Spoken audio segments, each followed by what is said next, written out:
We've heard from a couple players that Jamar Browder has kind of made an early impression. What have you seen from him? Where does he in his development? Yeah, like he's so far so good. He's learned the playbook and trying to take it slow and make sure we bring him up the right way. But he's making a play, big receiver, can run. The ball's in the air. He's going to fetch it. He's a fetcher. He's high pointing the ball and a super competitive young man. We've often heard that the further away from the ball you are, the better chances you have to getting that early playing time, but it doesn't seem like in the last couple of years we've seen a lot of the freshman receivers. What is it that allows a freshman receiver to be able to get that early? Well, last year our two freshmen weren't here for spring ball. The years before, Fred Moore and Samaj Morgan came in the spring, so you saw those guys play early in their careers. So I think it's more or less those guys coming in during the spring, learning, and then during the summertime have an opportunity to catch their breath and refine things in the playbook. And then when camp starts, those guys acclimated to the playbook. So we have two of them, Marsh and Browder are here, and Jacob will get here when he graduates high school. So so far so good. The guys are very hard on themselves because they're perfectionists. But one of the things we're telling them is it's a marathon, not a sprint. You'll get it, and when you learn it, play fast and not make mistakes, and you're gonna be confident in everything that you do. Stand on the left, Anthony. Yeah, you guys had interest in Donovan McCulley. It seems like going back a couple of years now. I guess what is it about him, and what have the early returns been?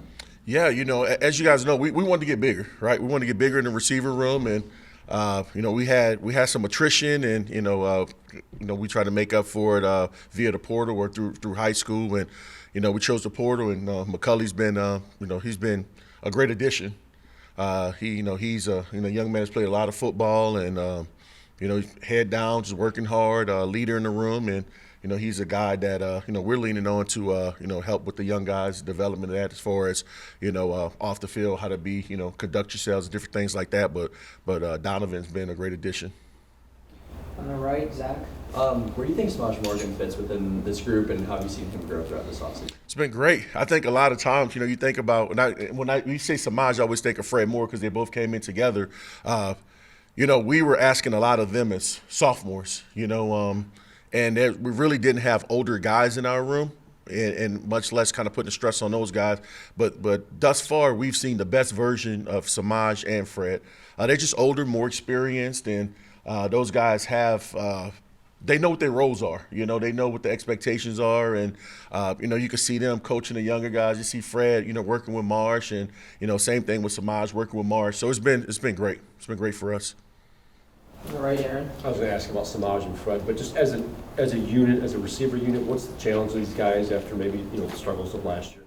Yeah, like I said, I think more or less is kind of getting acclimated to some of the newer things we're doing with Coach Lindsey. For those guys, understanding, the game, how the game is played. It's not so much like, okay, I play this position, I'm doing this. They can play all the positions now. They're older, they're more mature. They understand how to win in one-on-one matchups, understand what the defense is doing to them, what the coverage dictates and whatnot. So we've been blessed, and so far so good to see where those guys' development has been. Stand on the right, Ryan. You mentioned you wanting to get bigger at the receiver position. What benefits do you think you'll get from having more size and length at that position? Well, it's just what you're asking the quarterback to do, right? With the smaller guys, obviously, you like dynamic guys, right? Dynamic guys with the ball in their hands. But what the bigger guys gives to you is the one-on-one matchups. You could throw the ball up. Those guys, most people call them 50-50 balls, but, balls in the air is ours. That's the mentality we have. And when you're starting to roll out 6'3", 6'4", 6'5" guys, most of those guys have basketball backgrounds, right? Balls in the air is rebounds to them, boxing people out, using their big body. So that's something we did not have last year for the most part, and we do now. We feel good about the additions that we made to kind of address that. But to me, it takes stress off the play caller and the quarterbacks. And if all your receivers were cars, what cars would they be? Ooh, good question. I'm trying to think of what they would think they are. Some of them would be the bigger guys. It's like the bigger guys wouldn't want to be like F-250s or anything like that. Those guys are probably want to be like Maseratis. They look at themselves as that. Let me see. Fred Moore would probably think himself as a Lamborghini. Samaj would probably give himself like a I don't know. I don't know what Samaj give him. So, what you think, Dave? It'd be something fast. It'd be a small, fast car. Be a Porsche. It'd be a Porsche. Yeah, I give Samaj. He'd want to be a Porsche, you know. But I would give those guys, you know, it's a lot of them. Play a lot of receivers. Yeah, I run out of cars trying to. That's good though. When I see them, I make sure I give them car names. So when they get sit in their seats, they are going to have a car name by their name. Some of them they'll be upset about it. Amorian is listed on the roster, but he's listed without a number. What's his status, and is he having to earn a number? Yeah, he's just working through something right now. Just trying to get healthy, working through something. So he's not practicing at the moment? Working through something. Chris? What's it been like having Soup back, and what's his role with you? Man, I thought that'd be the first question. To me, it's like full circle, right? You know, when I came here at 17 years old, recruited me. He was my receivers coach here, and just to watch him in a room and the first thing Soup wanted to do was redecorate the receiver room, which is awesome, right? I told Soup he's an interior decorator, but anyway, but it's cool because we talk about it a lot. But Soup went in and we have all the pictures of former players in the receiver room. You can just see the boys kind of looking and marveling at, man, like wow. And we do history lessons with them, and we do like trivias before we start every meeting. Like the other day was like Coach Campbell. Who was the first 1,000-yard receiver that Eric Campbell coached here? And the boys are looking on the wall, they're cheating, and they're trying to do it in chronological order, and they're like, Amani Toomer. And it's like, no, actually, it's Ty Streets. You know, so it's different things to that. Like we're teaching them, you know, the Michigan way and, you know, with the receiver room, because now it was just me in there, now having Soup in there, and it's been awesome. It's been an amazing addition. Angelique? Ron, some of the players have hinted that Chip is opening the offense up a little bit. How would you describe what Chip's brought in here? Yeah, I mean, for the most part, it's been like the terminology for us has been good because it hasn't been the terminology has been very similar for us. But you know, he's innovative, smart guy, been around a lot of football, and just really it's the same things. You're just calling it differently. I'm trying to talk without giving too much, but but no, it's been great. Like, have these opened it up? I just think it's more opportunities. Let's just say that it's just been more opportunities for the receivers, and those guys come out and they know that they have to be detailed and disciplined in everything they do, and it's been great. Chip, like I mentioned, I'm smiling and gloating about Soup. I feel the same thing about Coach Lindsey. He's been an amazing addition. The boys love him. All the coaches love him. He just it's a vibe with him. It's the Southern flair, and he's smart. He's intelligent. He's a great guy, and we love his Southern accent. Have you been one of the trivia questions? I try to take myself out of the trivia questions. Yeah, because then they start asking Soup all these questions about me, and But no, it's been good. It's been fun with the trivia questions and things of that nature. We've also made like highlight tapes of like all the guys, and it's been awesome. Just because you see the guys in there just watching old tape, watching from AC to Colasar to Vaughn and Edwards and Walker, Terrell. You go back Marcus Knight. You go down the list. Da. It's a rich tradition of receivers here at Michigan, and you can see the boys take pride in that. And it's like, well, on the wall, it's a collage of guys throughout the history of Michigan football. And it's like, well, who's next? Who's going to be the next one of you guys in this room that enters that wall? And you can say, It's like, yeah, well, got to get to work, to be on this wall. So no, it's pretty cool. Is there one guy currently you think could be the next? Who's the next guy? Well, it'd be the oldest guy. The oldest guy for us is Donovan McCulley.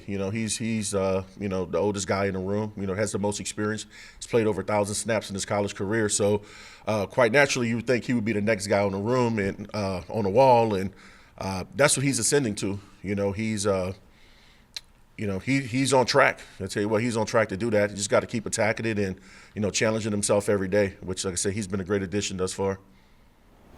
Back right, Charles? Yeah, I know you talked a lot about the freshmen earlier. Do you envision them having a big role this season? I do. It's.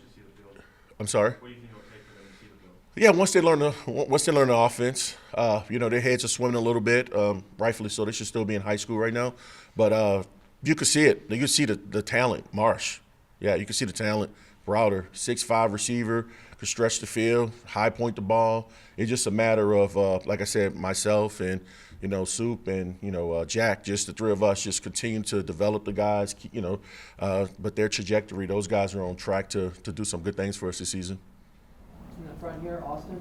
Just follow up on Angelique's question. I think it was Donovan who described this offense as a running back friendly offense and a wide receiver friendly offense. Is that your perception of it from a wide receiver standpoint? And what is a wide receiver friendly? To me, it's like, and I've always said this, that Michigan football, and I think of Michigan football from an offensive standpoint, is balanced. You have a balanced attack. You look over the years where we've been out, even the national championship year in 23, or you go look at the national championship 97, you're going to have a 1,000-yard back, or you're going to have over 2,000 yards rushing, you'll have 2,000 yards passing. And, we're as good as our running game. The running game's going, and then you get 8 hats in the box, and now our receivers got to win on the outside. And that's what Donovan's alluding to. It's like, okay, you're having success running the ball. Now let's throw the ball over their head. And that's where the big receivers come in at, right? Like opportunity to stretch the field, throw it, and make teams back up. Now you back up. Now it's the cat and mouse. Now you can run the football. You can establish run. So, it's from that standpoint, Donovan, I guess what I'm saying is he's saying we're balanced. It's a balanced attack. So he sees it that way. And it's pretty cool he sees that, this early in his tenure. Dennis. Ron, sometimes the wide receivers are only going to be as good as the quarterback that's throwing them the ball. What do you make of the freshman Underwood? What kind of ball placement? What kind of deliveries he had? Yeah, Bryce and Jaden, Jaden looks good. They both are doing some really good things out there. And Bryce is he's just like the receivers in the sense of he's learning.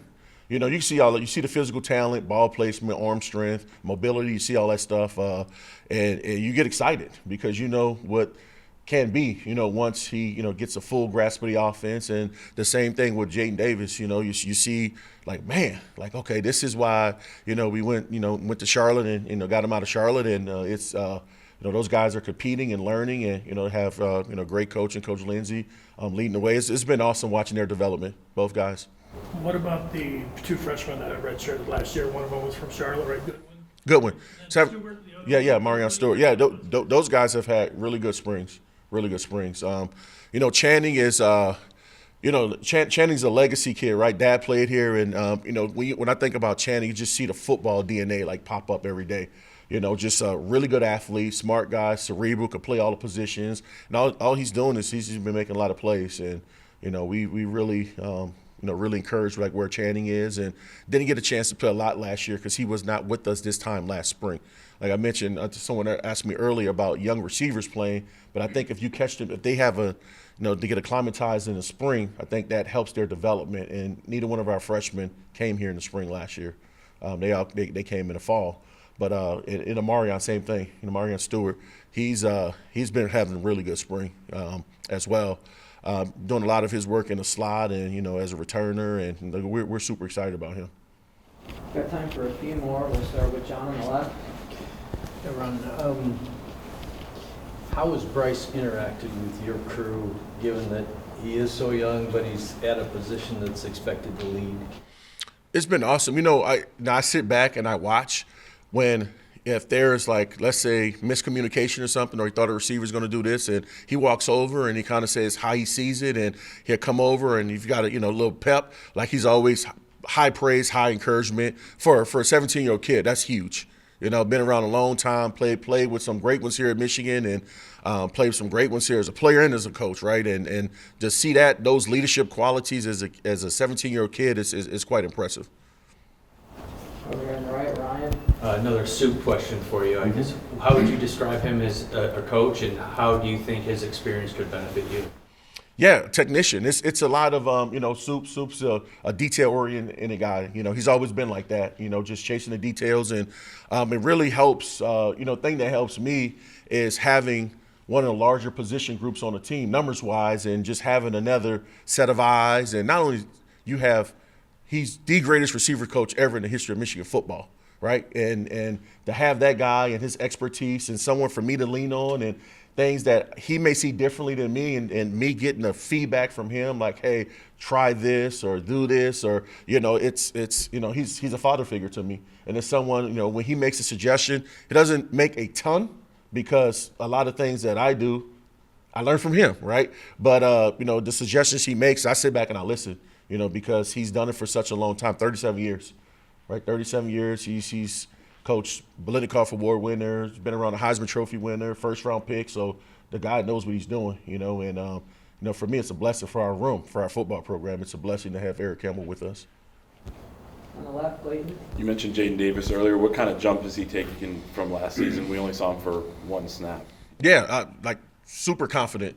And I think for a quarterback, having the poise and really having the confidence within themselves, like he knows the system.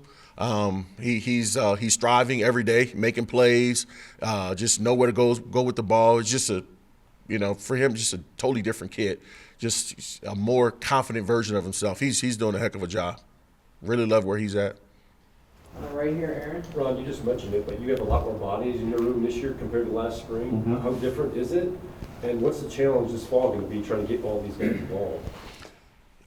Super and I just had this conversation. It's the cool thing about it is, numbers create competition, right? And the guys know, you look around the room, it's like this is probably one of the deepest the room's been since I've been at Michigan, and obviously we got work to do. Guys still have to go prove themselves, but we don't have. It's just not young guys that are forced to play, right? It's now they have.